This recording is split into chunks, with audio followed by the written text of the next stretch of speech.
Good evening, everyone. It is Sunday evening, and in what will become a regular practice for the rest of the course, each Sunday evening, what I will try to do is record a little message that recaps the week before and gives you a preview of what's to come. And in so saying, let's get started and do that right away. First, let me thank everyone for pitching in and going ahead with the introduction and that first discussion board about what your perception of what quality means to you is all about. As you can see, we're a big class. There's over 20 people in here, which is very gratifying to see. This is the second running of the course, and we're very happy that we're starting to reach a lot of people. And with it being the second running of the course, as you'll see, we're still developing it as we go, which I think you'll find is in keeping with a lot of the Baldrige principles we'll be learning about. The whole idea of continuous improvement, listening to your customer, listening to the needs of the situation, taking in data, analyzing it, acting on it. This is what quality is all about. So in response to that, we've already had just a couple of little examples, making some changes in some settings, making some changes in a link that didn't work. This is quality. Yeah, it is. It's that simple. And what I think you'll find developing throughout the rest of the course is sort of a theme that I always told my old consulting clients. And one of them used to get very angry with me for using this phrase, but I did it to him over and over again. I used to tell him that things were simple, but they're not easy. And I would think I'll probably repeat that 2 or 3 times before this course is over.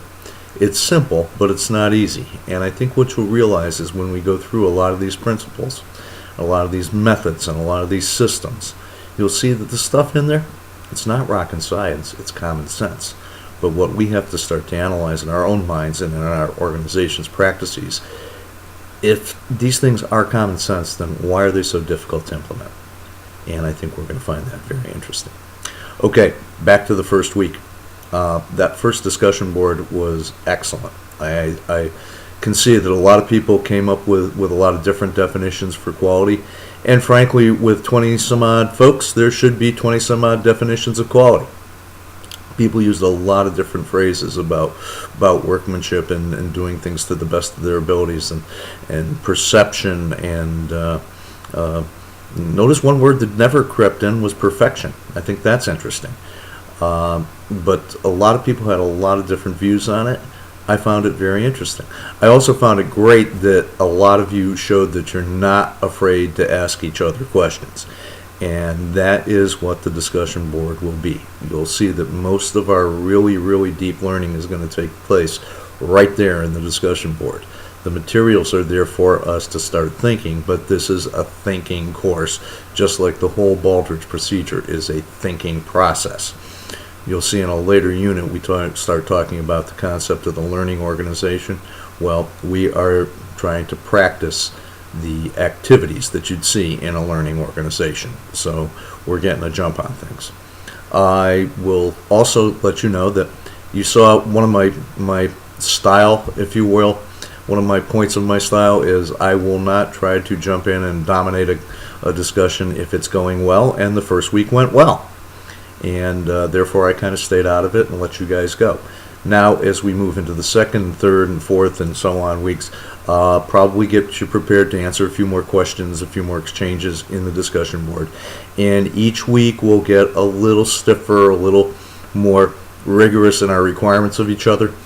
So I, again, just thank you very much for a very good first week, and let's make sure that the rest of them equal, if not surpass, the performance that we saw. So last week you saw some basic definitions. You saw some introductions. We did a little bit on the history of quality movements going right back to the Middle Ages.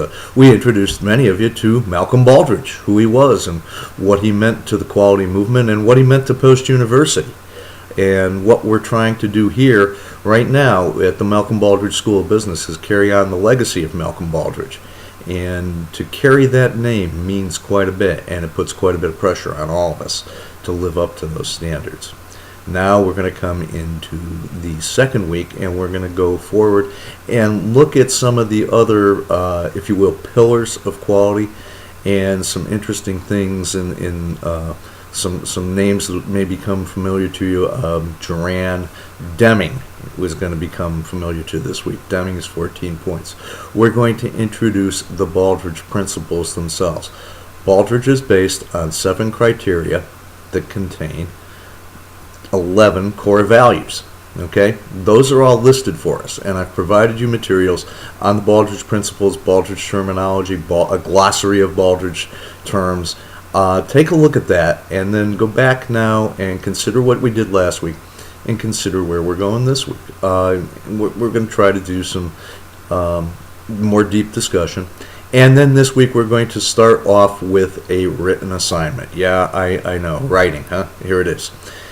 Let me tell you a little bit about it. This is an introductory essay, and what I didn't do last mod, but I will do for you by the middle of the week, is I will compose and insert a rubric, so you will know a little bit more about what you should do with this, what I've called brief essay.